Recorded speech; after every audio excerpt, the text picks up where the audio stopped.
इस वीडियो में हम पढ़ेंगे सामान्य ज्ञान से संबंधित महत्वपूर्ण प्रश्न, जिसमें मैंने 30 क्वेश्चंस लिए हैं जो कई बार परीक्षाओं में पूछे जाते हैं। तो वीडियो शुरू करते हैं। Let's start the video. Question number पहला देखते हैं। क्वेश्चन नंबर 1, पहिए का आविष्कार कब हुआ? तो पहिए का आविष्कार कब हुआ था? तो नवपाषाण काल में जो है पहिए का आविष्कार हुआ था। तो आंसर जो होगा इसका ए, नवपाषाण काल। क्वेश्चन नंबर 2, सिंधु घाटी के लोग पूजा करते थे। तो सिंधु घाटी के लोग किसकी पूजा करते थे? पशुपति की जो है पूजा करते। तो आंसर जो होगा इसका ए, पशुपति। क्वेश्चन नंबर 3, त्रयी नाम है। तो त्रयी नाम क्या है? तो त्रयी नाम जो है तीनों वेदों का नाम है। तो आंसर क्या होगा इसका ए, तीनों वेदों का नाम। क्वेश्चन नंबर 4, ऋग्वेद में निम्नलिखित में पशुओं में से किन का उल्लेख हुआ है? तो ऋग्वेद में किन पशुओं का उल्लेख हुआ है? तो देखिए, गाय का भी हुआ है, अश्व का भी हुआ है, बकरी का भी हुआ है, भैंस का भी हुआ है। तो आंसर क्या होगा इसका देखते हैं। तो डी आंसर जो है इसका सही होगा। ये सभी जो है ऋग्वेद में पशुओं का उल्लेख हुआ है। क्वेश्चन नंबर 5, भारत में सिकंदर की सफलता का क्या कारण था? तो भारत में सिकंदर की सफलता का क्या कारण था? तो भारत में कोई केंद्रीय शक्ति नहीं थी। तो यही जो है इनका कारण था सफलता का। तो आंसर क्या होगा इसका बी, भारत में कोई केंद्रीय शक्ति नहीं थी। क्वेश्चन नंबर 6, मैगस्थनीज कौन था? तो मैगस्थनीज कौन था? तो एक यूनानी राजदूत था जो चंद्रगुप्त मौर्य की राज्यसभा में था। तो आंसर क्या होगा इसका ए, चंद्रगुप्त मौर्य की राज्यसभा में एक यूनानी राजदूत था। क्वेश्चन नंबर 7, प्राचीन भारत का नेपोलियन किसे कहा जाता है? तो प्राचीन भारत का नेपोलियन किसे कहा जाता है? तो समुद्रगुप्त को जो है प्राचीन भारत का नेपोलियन कहा जाता है। तो आंसर क्या होगा इसका डी, समुद्रगुप्त। क्वेश्चन नंबर 8, बाल विवाह की प्रथा कब आरंभ हुई थी?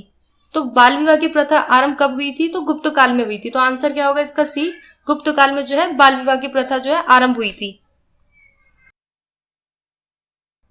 क्वेश्चन नंबर 9, ताजमहल किसकी याद में बनाया गया? तो ताजमहल जो है वो किसकी याद में बनाया गया था? तो मुमताज की याद में जो है ताजमहल बनवाया गया था। तो आंसर क्या होगा इसका ए, मुमताज।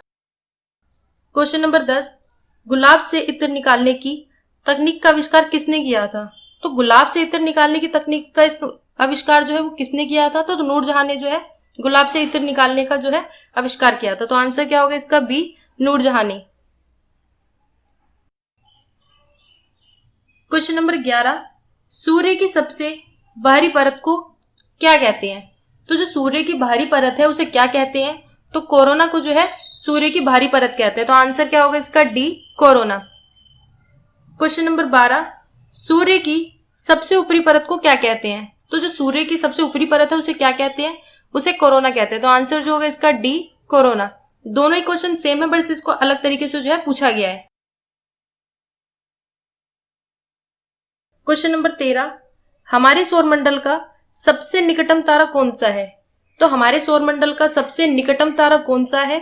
तो प्रोक्सिमा सेंचुरी जो है हमारे सौरमंडल का सबसे निकटतम तारा है। तो आंसर क्या होगा इसका C, Proxima Centauri. Question number 14, decibel क्या है? तो डेसिबल क्या है? तो ध्वनि स्तर के मापन की एक इकाई होती है। तो आंसर क्या होगा इसका सी, ध्वनि स्तर के मापन की एक इकाई।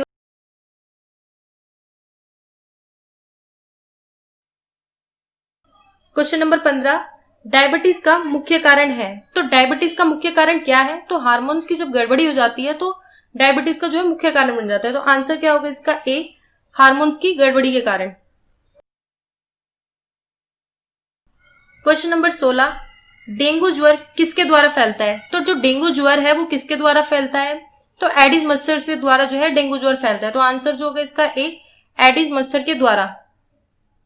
क्वेश्चन नंबर 17, ध्वनि का वेग अधिकतम होता है। तो ध्वनि का वेग जो है अधिकतम किस में होता है? तो लोहे में होता है। तो आंसर क्या होगा इसका सी, लोहे में जो है ध्वनि का अधिकतम वेग होता है।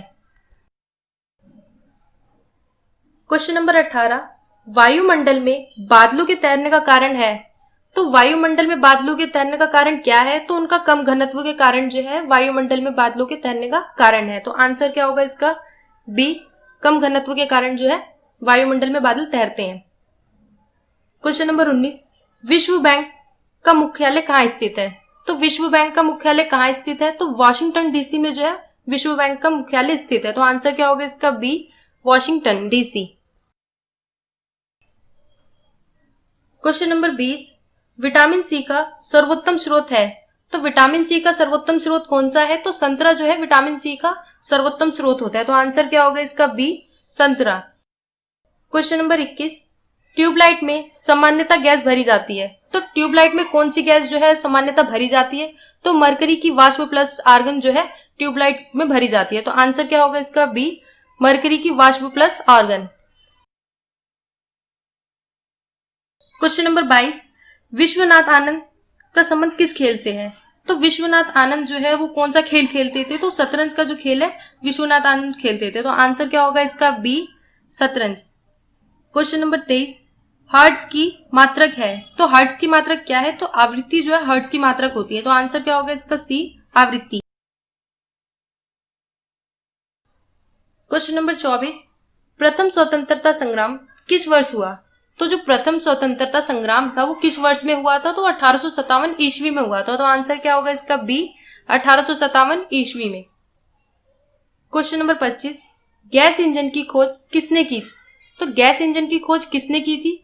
तो चार्ल्स ने जो है गैस इंजन की खोज जो है की थी। तो आंसर क्या होगा इसका? डी, चार्ल्स ने। क्वेश्चन नंबर 26, दूरबीन का आविष्कार किया था। तो दूरबीन का आविष्कार किसने किया था? तो गैलीलियो ने जो है दूरबीन का आविष्कार किया था। तो आंसर क्या होगा इसका? ए, गैलीलियो ने। क्वेश्चन नंबर 27, उपनिषद पुस्तक है। तो उपनिषद पुस्तक किस पर है? तो दर्शन पर है। तो आंसर क्या होगा इसका? डी, दर्शन पर। क्वेश्चन नंबर 28, इनमें से कौन सा एप्लीकेशन एमएस ऑफिस का है? तो कौन सा एप्लीकेशन जो है एमएस ऑफिस का है? तो वर्ड जो है एमएस ऑफिस का जो है एप्लीकेशन है। तो आंसर क्या होगा इसका? A, word. Question number 29, computer screen पर दिखाई देने वाला ब्लिंकिंग सिंबल क्या कहते हैं? तो ब्लिंकिंग सिंबल को क्या कहते हैं जो कंप्यूटर की स्क्रीन पर दिखाई देता है? तो उसे कर्सर बोलते हैं। तो आंसर क्या होगा इसका? सी, कर्सर। क्वेश्चन नंबर 30, इलेक्ट्रॉनिक्स में आईसी का पूर्ण रूप क्या है? तो आईसी का पूर्ण रूप क्या है इलेक्ट्रॉनिक्स में? तो वो है इंटीग्रेटेड सर्किट। तो आंसर क्या होगा इसका? सी, इंटीग्रेटेड सर्किट।